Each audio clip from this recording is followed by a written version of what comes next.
नमस्कार दोस्तों, मी हेमंत देसाई ऑफिशियल या माझ्या यूट्यूब चॅनलमध्ये मनापासून स्वागत. दोस्तांनो, महाराष्ट्रातलं वातावरण पुन्हा एकदा ढवळून निघालं आहे.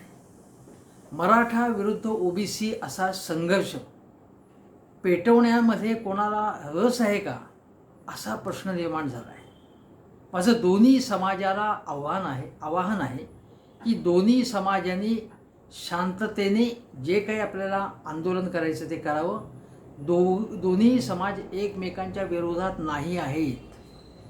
दोघांनाही आपले न्याय्य हक्क मिळायला पाहिजेत आणि संघर्षाचं वातावरण बिलकुल योग्य नाही आहे. परंतु संघर्षाचं वातावरण निर्माण करण्यामध्ये कोणाला रस आहे? बघा, मनोज जरांगे पाटील यांनी उपोषण केलं. उपोषण संपल्यानंतर त्यांची ऐतिहासिक सभा झाली. तेव्हा या सभेला खर्च कोणी केला? सभेचा पैसे कुठून आले? 100 एकर जागेमध्ये सभा, ही जमीन जणू काही ही जमीन त्यांना दान कोणी केली किंवा जमीन कोणाची आहे असे प्रश्न विचारले. कोणी? छगन भुजबळ, जे ओबीसी समाजाचे नेते आणि महाराष्ट्राचे ज्येष्ठ मंत्री, जे अजितदादा गटामध्ये आहेत. त्यांनी मनोज जरांगे पाटील यांच्या आंदोलनावरतीच अनेक प्रश्नचिन्ह उभी केली आणि त्यांना मनोज जरांगे पाटील यांनी सणसणीत उत्तर दिलं की आमचे पैसे सर्वसामान्य गरीब मराठ्यांनी गोळा करून हे पैसे झालेले, तो सगळा हिशेब मी तुम्हाला द्यायला तयार आहे, पण तुमची एवढी संपत्ती कुठून आली असा त्यांनी प्रश्न केला.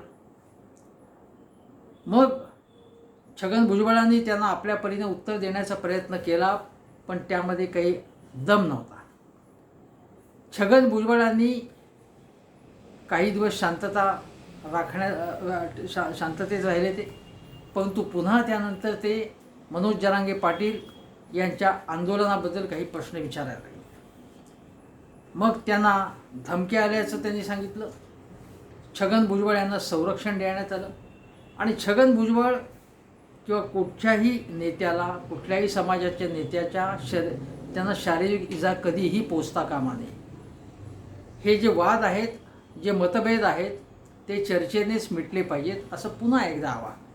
परंतु छगन भुजबळांनी काल मराठवाड्याचा दौरा केला आणि तिथे जाऊन त्यांनी काही वक्तव्य केली. ती वक्तव्य केली अशी की सरसकटचं कुणबी प्रमाणपत्र, जात प्रमाणपत्र मराठा समाजास दिली तर ते आम्ही खपवून घेणार नाही, ते चालणार नाही. आणि एक प्रकारे मागील दाराने ओबीसीमध्येच प्रवेश करण्याचा हा मराठा समाजाचा डाव आहे असा थेट आरोप भुजबळ यांनी केला.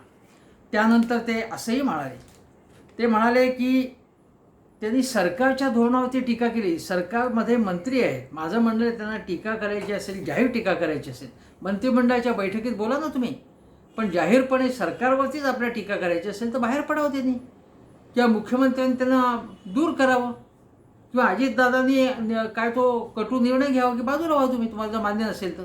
पण तसं नाही, ते मंत्रिमंडळासह त्यांना राहायचं आहे आणि आवाजही उठवायचा आहे. ते असं म्हणाले, तेलंगणमध्ये निवडणूक सुरू असताना 2 दिवसात कुणबी असल्याचे पुरावे मराठा समाजाला मिळाले कसे? मी त्यांनी शंका व्यक्त केली. नंतर जालना जिल्ह्यातून शरद पवारांनी ओबीसी आरक्षणाची घोषणा केली होती एकेकाळी. तेथूनच आरक्षण संपवण्याचं काम चालू आहे. तेथूनच म्हणजे काय? त्यांना म्हणायचं आहे मनोज जरांगे पाटील यांचं त्या आंतरवाली सराटीमध्ये उपोषण जे झालं तेथूनच, म्हणजे मनोज जरांगे पाटील यांना हे ओबीसी आरक्षण संपवायचं आहे असा आरोप केला. जरांगे पाटील असं काहीच म्हणाले नाही आहेत हे आरक्षण संपवायचं आहे म्हणून. पण असा आरोप भुजबळांनी करून एक प्रकारे काळीच टाकलेली आहे. दुसरी गोष्ट आहे, म्हणजे आमदार प्रकाश सोळंके जे अजितदादा गटाचे आहेत, त्यांच्या घराची जाळपोळ पाहून आपण बीडच्या पोलीस अधीक्षकांशी बोललो आणि त्यांना भुजबळांची एका समर्थकाच्या हॉटेलचा बंदोबस्त देण्याच्या सूचना केल्या. मात्र बीडचे पोलीस गाफील राहिले. समाजकंटकांनी हिंसाचार करायचा आणि सरकारने गुन्हे मागे घ्यायचे याचा विचार केला पाहिजे, घटनेच्या मुळाशी गेले पाहिजे. आणि ते म्हणाले की बीड जिल्ह्यात मराठा नेत्यांच्या घरांवरील हल्ले पूर्वनियोजित असून त्याची गुप्तचर विभागाला माहिती कशी नव्हती असं त्यांनी विचारलं. आता भुजबळांनी खरं म्हणजे हे सगळं प्रश्न उपस्थित केले. मी तर स्वतः गृहमंत्री देवेंद्र फडणवीस यांचा राजीनामा मागितला. देवेंद्र फडणवीस यांचं बीडबाबत तिकडे जो काही हिंसाचार झाला साफ अपयश आहे. पण भुजबळ अशी मागणी करत नाहीत की देवेंद्र फडणवीसांनी राजीनामा द्यावा. उलट देवेंद्र फडणवीस यांच्याबद्दल त्यांना खूप प्रेमाचं भरतं आहे. ते म्हणाले की देवेंद्रजींचा उल्लेख मनोज जरांगे पाटील एकेरी कसा करतात, त्यामुळे भुजबळ संतापले. पण ठीक आहे, एकेरी उल्लेख करण्याचं कारणच नव्हतं. कोणीही करता कामा नये, आदरानेच बोललं पाहिजे. परंतु मुद्दा असा आहे की कोण कसं बोललं याच्यापेक्षा त्याचा पॉईंट काय. मनोज जरांगे पाटील यांची वेदना काय आहे, गरीब मराठा समाजाची वेदना काय आहे, हे भुजबळ साहेब समजून घ्या तुम्ही. आणि या आरक्षणाबाबत स्वतः मुख्यमंत्री एकनाथ शिंदे यांनी सांगितलं काय होतं की मराठा समाजाला आरक्षण देताना किंवा कुणबी प्रमाणपत्र, जात प्रमाणपत्र देताना कुठेही ओबीसी समाजाच्या आरक्षणाला हात लावला जाणार नाही, असं स्वतः एकनाथ शिंदे म्हणाले. 10 वेळा म्हणाले. स्वतः देवेंद्र फडणवीस म्हणाले, तर तसंच म्हणाले ते. आता कॅबिनेटमध्ये अजितदादा पवार जे भुजबळ गटाचे नेते आहेत, कॅबिनेटमध्ये चर्चा झाली आणि सगळ्यांचं त्याच्याबद्दल एकमत होतं की मराठा समाजाला आपल्याला आरक्षण द्यायचं आहे, कसं काहीतरी मार्ग काढला पाहिजे त्याच्यावरती. पण ओबीसी समाजाच्या ताटातलं काही काढून घ्यायचं नाही असंही ठरलं. सर्वपक्षीय बैठकीत असा सूर होता. त्यावेळी भुजबळ ज्यावेळी तिथे हजर होते त्यावेळी काही बोलले नसतील, तर आता का बोलत आहेत ते. मी आता मराठा समाजाला ते का उचकावत आहेत भुजबळ, आणि भुजबळांचे नेते अजितदादा पवार त्यांना का सांगत नाहीत की हे चुकीचं आहे म्हणून, असं तुम्ही बोलू नका म्हणून. असा संघर्ष पेटवण्याचं भुजबळांना कारण काय. त्या ठिकाणचा दौरा करायचा, बीडमध्ये जायचं, दुसरीकडे जायचं ठिकठिकाणी, आणि मग वक्तव्य करायची, पाहणी करायची. आज शांततेची गरज आहे. कुठेही अशा प्रकारे तणाव वाढवण्याचे कोणाकडूनही प्रयत्न होता कामा नये. पण एकनाथ शिंदे यांनी आजही परत सांगितलं, कालही परत सांगितलं की मराठा विरुद्ध ओबीसी असं काहीही वाद काढण्याचंच कारण नाही आहे. हे पुन्हा पुन्हा मी सांगतो असं ते म्हणाले.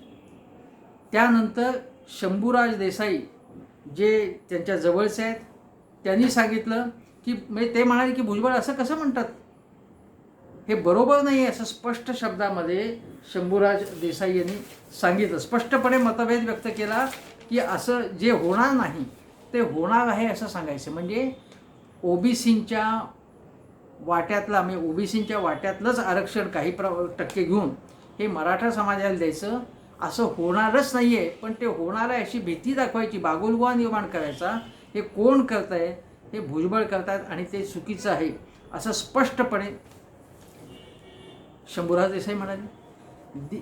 दीपक केसरकर यांनी सुद्धा याच्याबद्दल नाराजी व्यक्त केली. म्हणजे शिंदे गटाच्या 2 मंत्र्यांनी नाराजी व्यक्त केली. पण बघा, याच्याबद्दल चंद्रशेखर बावनकुळे जे तेली समाजाचे ओबीसी आहेत ते काय म्हणाले. ते म्हणाले की भुजबळांच्या मुद्द्यामध्ये एकूण तथ्य आहे. भुजबळ म्हणजे ते म्हणाले की सर्वपक्ष बैठकीत जे झालं तेच भुजबळ बोलले. सर्वपक्षीय बैठकीत असं ठरलं होतं काय, अशा पद्धतीने कोणी बोललो होतं. सर्वपक्षीय बैठकीत जे झालं तेच भुजबळ बोलले.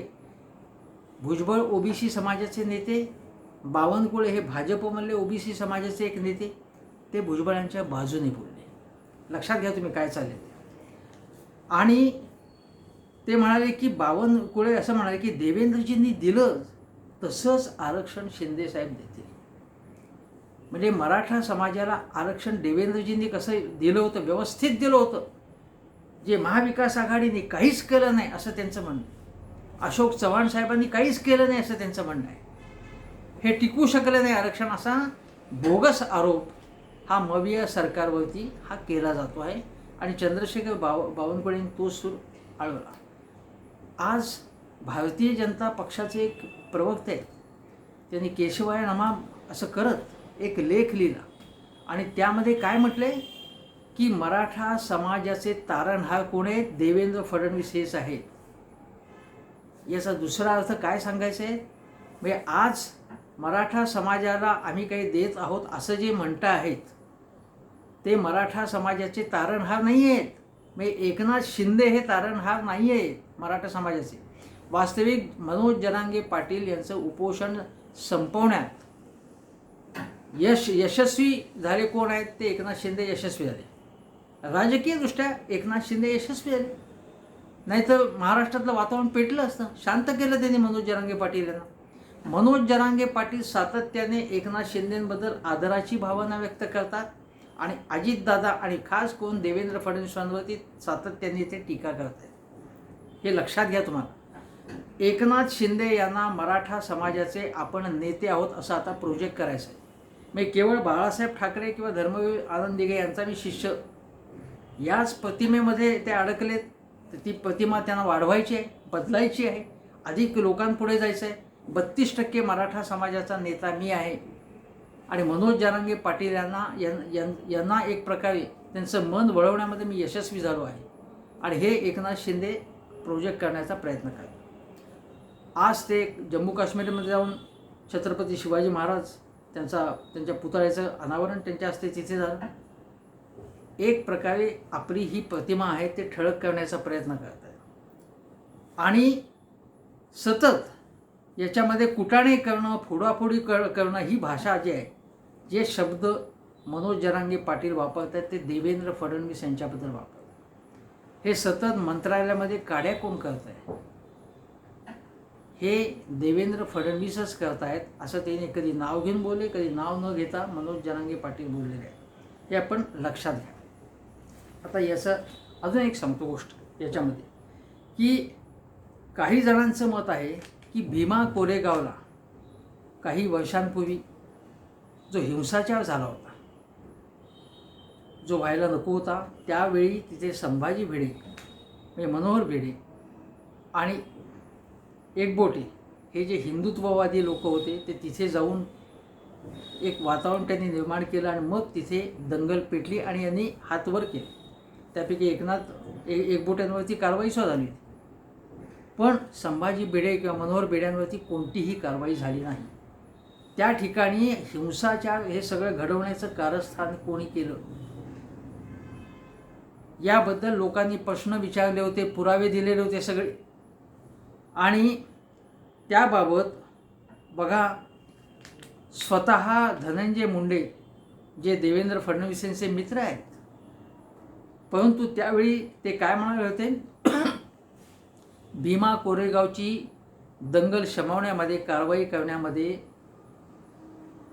फडणवीस सरकार हे पूर्णपणे अपयशी ठरले असं तेव्हा ते म्हणाले होते, धनंजय मुंडे. आणि आज तेच धनंजय मुंडे म्हणत आहेत की बीडमधल्या दंगलीची SIT तर्फे चौकशी करा असं ते म्हणत आहेत. OBC समाजाचे, बंजारी समाजाचे एक नेते म्हणून धनंजय मुंडे हे ही मागणी करतात आणि बीड जिल्ह्यामध्ये माझ्या माहितीप्रमाणे 4-1 लाख बंजारी समाजाची लोकसंख्या आहे, मोठी लोकसंख्या आहे ती. आणि काही OBC समाजाच्या हॉटेल्सवर किंवा अन्य वास्तूंवरती हल्ले झाले. आता बीडमध्ये केशवबाई क्षीरसागर यांचं घराणं मोठं, त्यांच्याच घराण्यातले जयदीप क्षीरसागर ते देवेंद्रजींच्या जवळचे आहेत. संदीप क्षीरसागर हे शरद पवार गटात आहेत, त्यांच्या घरावरती सुद्धा हल्ला झाला आणि घरातल्या लोकांना पळून जायला लागलं.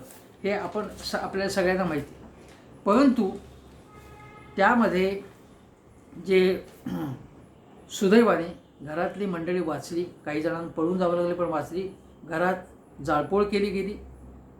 अजितदादा गटाचे प्रकाश सोळंके हे तर जीवानिशी वाचले अक्षरशः. एका अज्ञात ठिकाणी घरात ते लपल्यामुळे ते वाचले. ते मराठा समाजाचे नेते. बीडचं आपण हे लक्षात घेतलं, बीडच्या दंगलीबाबतचं आपण जर माहिती घेतली, मी आज बऱ्याच जणांशी बोललो त्या बीडच्या संदर्भामध्ये.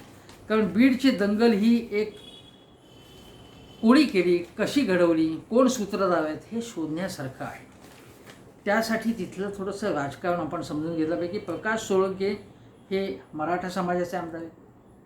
दादा गटातले अजितदादा गटातलेच पंडित घराणं मोठे तिथले ते मराठा समाजाचे आहेत. आष्टीचे आमदार बाळासाहेब आजबे हे मराठा समाजाचे दादा गटातले आहेत. केजचे आमदार बजरंग बाप्पा सोनावणे हे दादा गटातले आहेत तिथले. हे आपण समजून घेतलं पाहिजे. आता या मराठा समाजाच्या नेत्यांवर, सगळ्याच नाही, काही नेत्यांच्या पंडितांच्या घरावरचा हल्ला झाला. त्यावेळी तिथे हल्ला परतवून लावण्यामध्ये पंडित आणि त्यांचे कार्यकर्ते यशस्वी झाले. सोळंके यांचं घर पूर्ण जाळण्याचा हे कट रचण्यात आलेला. आता बघा अधीक्षकांनी काय सांगितलं. आता याचं हे हल्ले जे आहेत म्हणजे ओबीसींच्या घरांवरती मराठा समाजाच्या लोकांनी हल्ले केले असं अजिबात नाही आहे. म्हणजे माझ्याकडे जी माहिती आहे त्या माहितीमध्ये आहे की स्वतः पोलीस अधीक्षकांनी सांगितलं की असं काहीही नाही आहे. बघा एकही म्हणजे जे पुढल्या फळीत म्हणजे यांनी पेट्रोल बॉम्ब आणले होते, शस्त्रास्त्र आणली होती, आणखीन काही हत्यारं आणली होती, स्फोटक आणली होती, त्यांच्या पाठीवरती सॅक होत्या, हे जे होते आघाडीचे जे हल्लेखोर त्यामध्ये एकही मराठा समाजातला नव्हता असं स्वतः पोलीस अधीक्षकांनी मान्य केलं. खुद्द प्रकाश सोळंके, पंडित क्षीरसागर यांनीही हे मान्य केलं.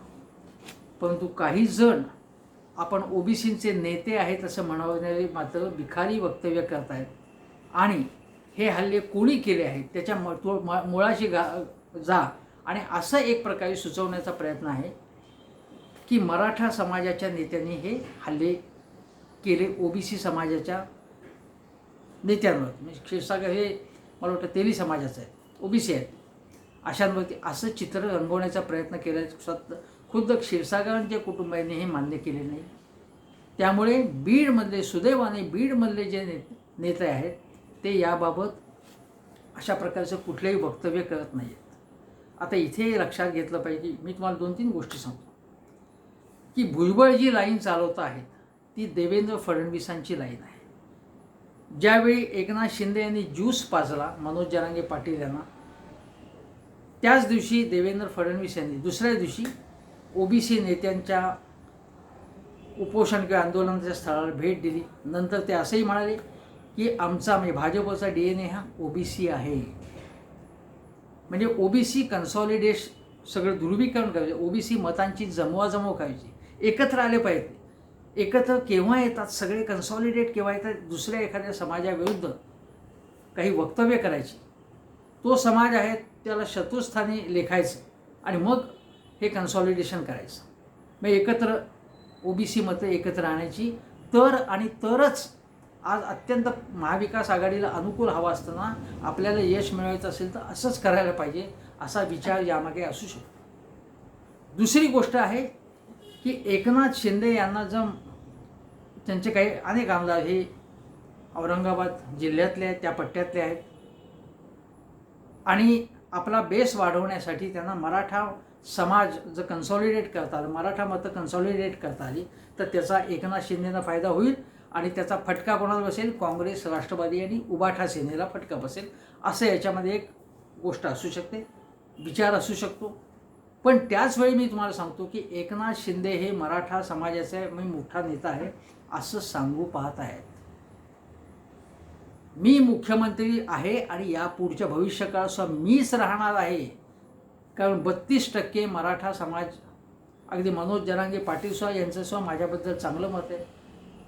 मी केवळ श्रीमंत सरंजामदार मराठा समाजाचा नेता आहे, मी सामान्यामधून वर आलेलो आहे, मी सामान्य गोरगरीब मराठ्यांचा तारणहार आहे.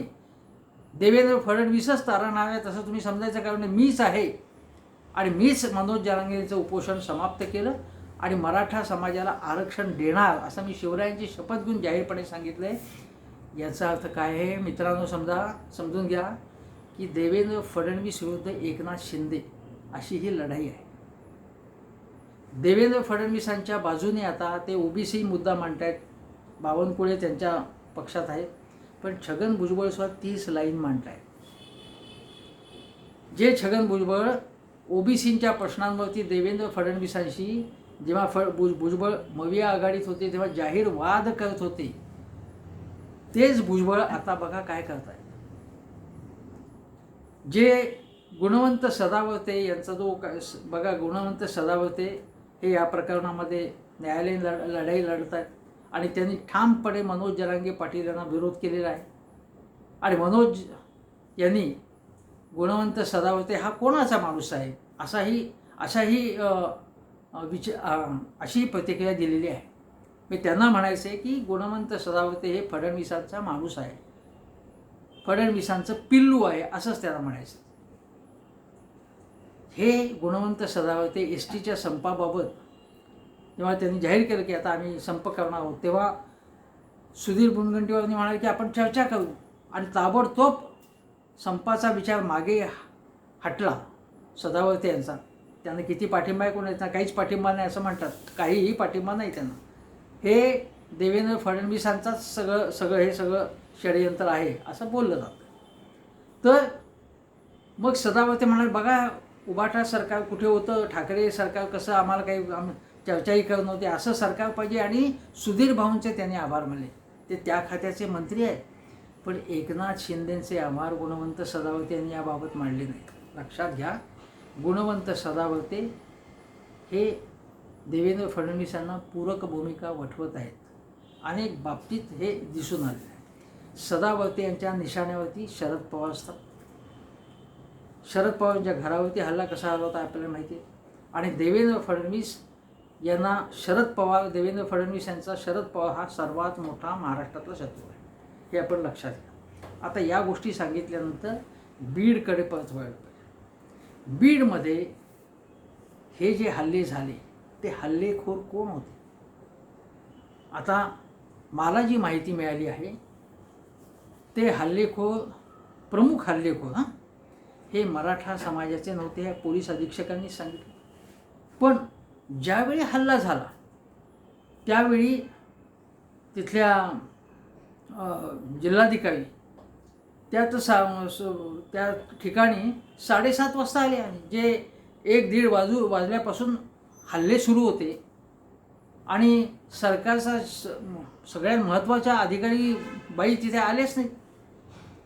आणि नंतर पोलीस अधीक्षक होते, ते काहीतरी त्यांनी सांगितलं की आम्ही माजलगावला गेलो होतो, तिथे काहीतरी प्रॉब्लेम झाला होता म्हणून ते उशीर आले. आणि तोपर्यंत हे सगळं पेटवी, दगडफेक, दुकानाची तोडफोड सगळी झाली. आता लक्षात घ्या तुम्ही, हे कशामुळे झालं? तिथल्या स्थानिक लोकांनी मला सांगितलं, काही व्यापाऱ्यांनी सांगितलं की पोलिसांनी खाजगीत आम्हाला सांगितलं होतं की शांत बसायचं. पोलीस बघत होते.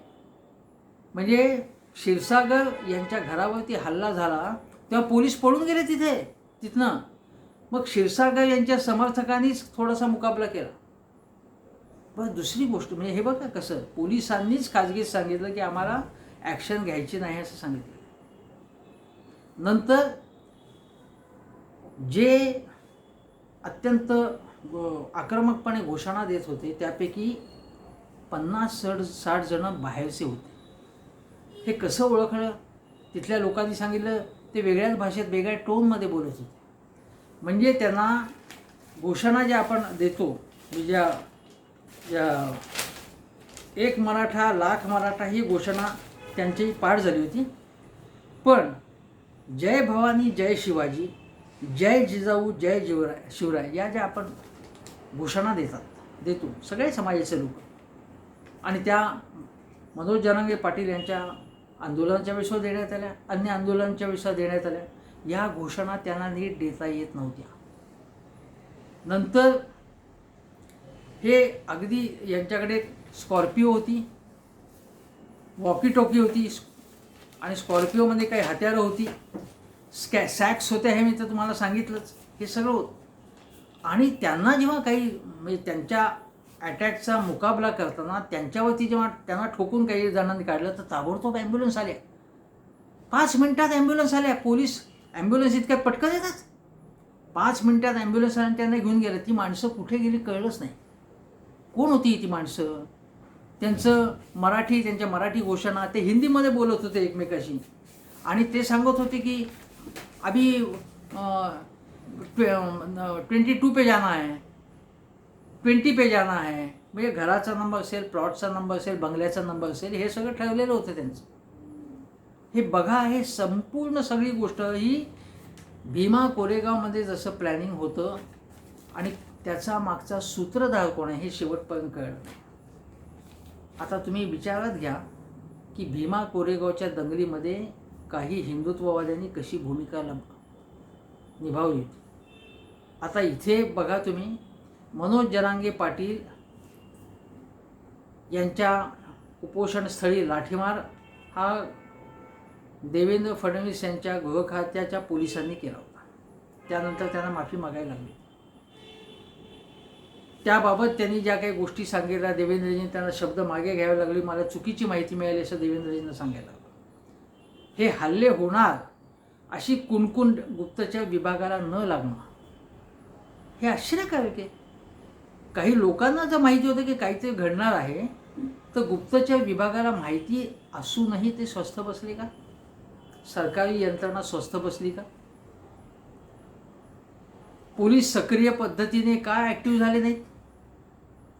बाहेरून काही लोक येतात आणि नेत्यांची घरं जाळतात. प्रकाश सोळंकेंच्या घरी सुदैवाने मला वाटतं ते एकटेच होते, ते कुठेतरी लपले होते. माणसं जाळण्याचा यांचा विचार होता. हे भयंकर आहे सगळं. आणि हे कोण घडवत होतं? की बाहेरून माणसं आली होती, काही अहमदाबादची ही माणसं होती. हे लक्षात घ्या, मला काय म्हणायचं आहे. अशा गोष्टींचे पुरावेच ठेवायचे नाहीत मागे. आणि फक्त नुसतं मग म्हणणार फडणवीस कसून चौकशी केली जाईल, अमुक तमुक केलं जाईल वगैरे वगैरे असं बोलायचं, ही यांची पद्धत आहे.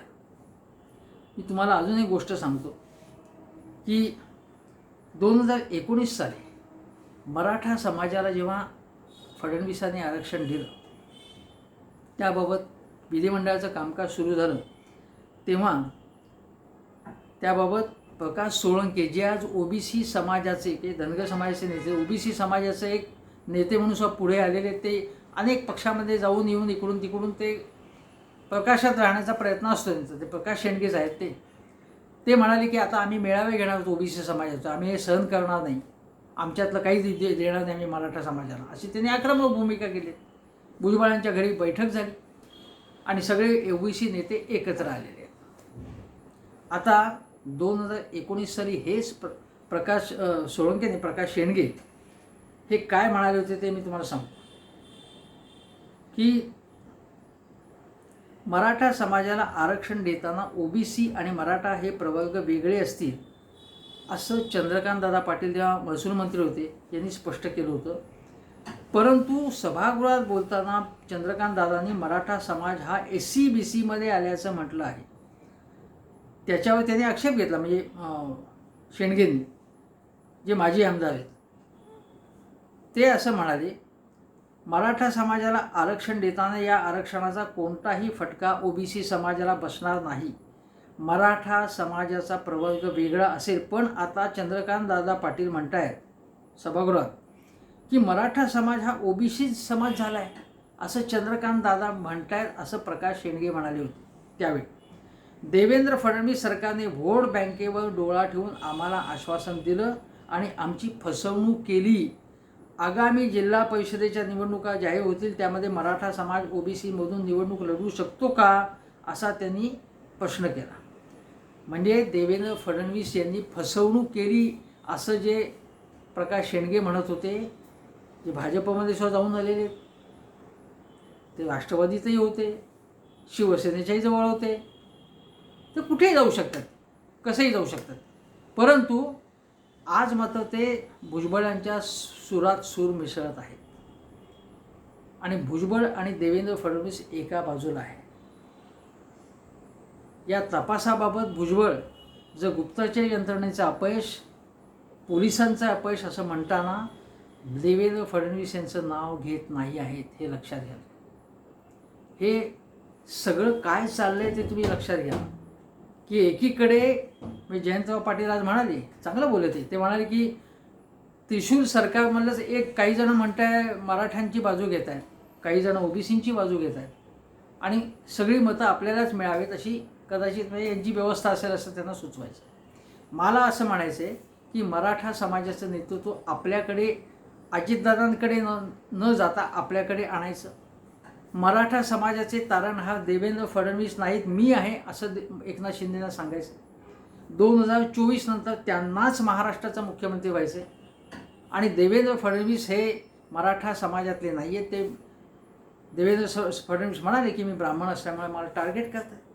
मग जे काय असेल ते असेल, पण 2024 नंतर देवेंद्र फडणवीस मुख्यमंत्री नसतील, मीच मुख्यमंत्री होणार कारण मला एवढा पाठिंबा आहे असं एकनाथ शिंदेंना प्रोजेक्ट करायचं.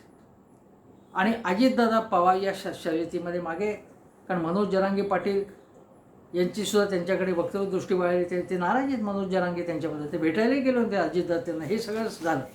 आता मी तुम्हाला अजून एक गोष्ट सांगतो की तिथे जी बाजारपेठ आहे, तिथे व्यापाऱ्यांची अनेक दुकानं आहेत. त्या व्यापाऱ्यांच्या त्यांचा एक सराफ समाजाचा एक ग्रुप आहे, व्हॉट्सअप ग्रुप. त्यामध्ये कोणीतरी असं टाकलं की सराफ असोसिएशनचा मराठा आरक्षणाला पाठिंबा आहे. त्याच्यावरती त्याच समाजातल्या एका व्यापाऱ्या दुसऱ्या सराफाने असं टाकलं की हे असले छिचोरे चाळे बंद करा, हे असलं कधी म्हणजे असलं काही बोलू नका तुम्ही. ही एक प्रकारे मराठा समाजाला आरक्षणाला पाठिंबा देणं वगैरे असल्या भानगडी करू नका, म्हणजे त्याला विरोध केला त्यांनी दुसऱ्यांनी.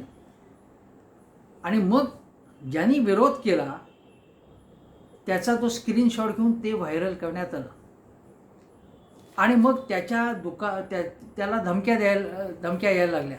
ज्यांनी मराठा समाजाच्या आरक्षणाची मागणी करणं असोसिएशनतर्फे हे फालतू चाळे अशा प्रकारची कमेंट टाकली. त्याला धमक्या लोकांनी सोशल मीडियावर की हातपाय तोडू, काय धमक्या देणं अमुक तमुक वगैरे, आणि त्याला टार्गेट करण्यात आलं. पुढे काय झालं की असं काही होऊ नये, असे काही त्याच्यातनं काही वाईट प्रकार होऊ नये म्हणून या सराफांपैकी व्यापाऱ्यांपैकी काही जणांनी पुढाकार घेतला आणि एक बैठक झाली. आणि मग असं ठरलं की ज्यांनी ही चुकीची कमेंट केली आहे मराठा आरक्षणाबाबत, त्यांनी छत्रपती शिवरायांच्या पुतळ्यापाशी जाऊन एक प्रकारे माफी मागायची, शब्द मागे घ्यायचे आणि मग त्याच्या याच्यावरती काही होऊ नये असं.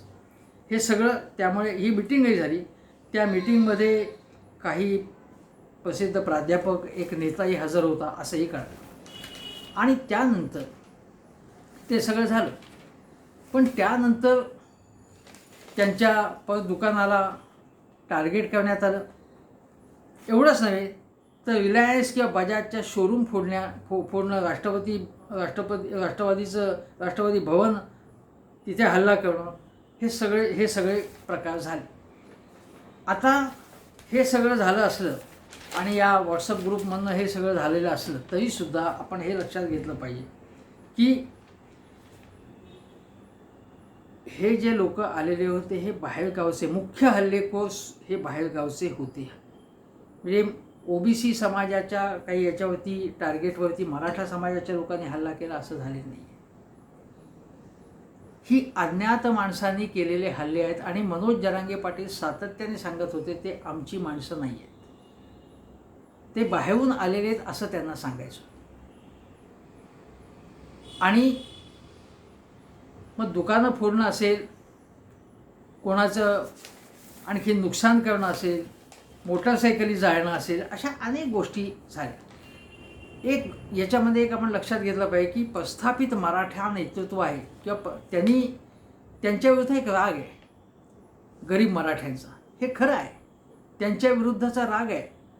तो राग इतके दिवस कुठे व्यक्त होत नव्हता, तो मनोज जरांगे पाटील यांच्या माध्यमातून व्यक्त झाला. पण मनोज जरांगे सातत्याने सांगतायत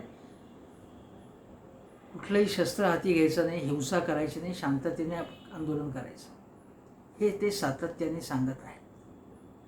आणि कुठल्याही प्रकारे आकर्षस्थळी वक्तव्य, काही वेळा त्यांनी काही वक्तव्य चुकीच्या पद्धतीने केली, ती करायला नको. म्हणजे देवेंद्रजींचा एक उल्लेख करणं किंवा थोडीशी जास्त आकर्षस्थळी विधानं, अति आक्रमक विधानं करणं, हे सुद्धा त्यांनी टाळायला पाहिजे. अस्मितावादी राजकारण करताना प्रत्येक समाजाच्या नेतृत्वाने आपल्या समाजाला एक अस्मिता द्यावी जरूर, पण आपल्या समाजाची वैगुण्य, दोष, त्रुटी यासुद्धा समोर ठेवल्या पाहिजेत. त्यांना नवीन, ज्याला म्हणतात ती नवीन आदर्श ठेवले पाहिजेत त्यांच्यापुढे, की या प्रतिकूल परिस्थितीमधनं आपल्या समाजाच्या लोकांनी कशी प्रगती केली, असा विधायक मेसेजसुद्धा त्यांना द्यावे. आणि कुठेही बघा, ओबीसी समाजाच्या विरोधात कुठल्याही प्रकारच्या कमेंट्स होता कामा नये आणि ओबीसी समाजाच्या नेतृत्वाने मराठा समाजाच्या विरुद्ध कमेंट्स करता कामा नयेत. माझं असं म्हणणं आहे की बीडची जी दंगल आहे त्याचा नुसती माहिती जरी घेतली तुम्हाला तर त्याच्यामध्ये सुपीक मेंदू कोणाचा होता हे मी अनेक सांगितलं. की ॲम्ब्युलन्स पटकन ज्यांच्यावरती हल्लेखोरांवरती जेव्हा हल्ला झाला, म्हणजे प्रति हल्ला झाला आणि ते जखमी झाले, तेव्हा ताबडतोब ॲम्ब्युलन्स येऊन त्यांना घेऊन गेला. हे कुठल्या भाषेत बोलत होते, हे कुठे एकदम गुप्त झाले ते. अशा अनेक गोष्टी आहेत की ज्यांची चौकशी होणं आवश्यक आहे. पोलीस हातावर हात ठेवून का गप्प झालेले होते. आणि याच्या संदर्भामध्ये देवेंद्र फडणवीस यांनी आपल्या अधिकाऱ्यांना कोणाच्या बदल्या करणं, कडक कारवाई करणं असं अजून काही केलं नाही. आपल्या खात्याची अकार्यक्षमता उघड झाली ते मान्य केलं नाही. आणि आज भुजबळ बोलतात ते बोलू देत त्यांना, मी आहे मागे, कारण आमचा DNA ओबीसी आहे असं भाजपवाले म्हणतात, देवेंद्र फडणवीस म्हणतात. मराठ्यांचा तारणहार मीच आहे, ओबीसींचा तारणहार मीच आहे, मीच, आणि मीच पुन्हा येईन असं त्यांना प्रोजेक्ट करायचं आहे. एकीकडे एकनाथ शिंदे आणि मनोज जरांगे पाटील हे जवळजवळ येत आहेत, जवळजवळ आहेत. आणि त्याचवेळी दुसरीकडे छगन भुजबळ आणि देवेंद्र फडणवीस एक वेगळी लाईन आणि बावनकुळे साहेब हे वेगळी लाईन मांडतात. बीडच्या दंगलीमध्ये बघणं सुद्धा बघा, आतापर्यंत अलीकडच्या काळात उत्तर प्रदेशमध्ये जी दंगल झाली, दिल्लीमध्ये दंगल झाली, त्याचा ध्रुवीकरणासाठी फायदा घेण्याचा प्रयत्न हा भाजपकडून सातत्याने होतो आहे. जेव्हा आपल्या कामातून आपल्याला मतं मिळण्याचा आत्मविश्वास नसेल तेव्हा अशा गोष्टी केल्या जातात. पण मी तुम्हाला सांगतो मंडळींनो, हे त्रिशूल सरकार आहे, त्यात अजितदादा विरुद्ध शिंदे अशी लढाई सुरू आहे, शिंदे विरुद्ध फडणवीस अशी आता लढाई सुरू आहे. आणि उद्या अजितदादा आणि देवेंद्र फडणवीस हे एकाच बाजूला असतील असं काही सांगता येत नाही. महाविकास आघाडी सरकारवर रोज दुगाड्या झाडणारे हे लोक जे आहेत भाजपचे, ते आता काय म्हणणार, त्रिशूल सरकारमधले मतभेद चव्हाट्यावरती यायला. आणि याच्यातून, या तणावातून, या मतभेदातून, या संघर्षातून महाराष्ट्रामध्ये अस्थिरता माजावी असं कोणाच्या डोक्यात असेल तर त्यांनी आपली ही कट कारस्थानं मागे ठेवावी.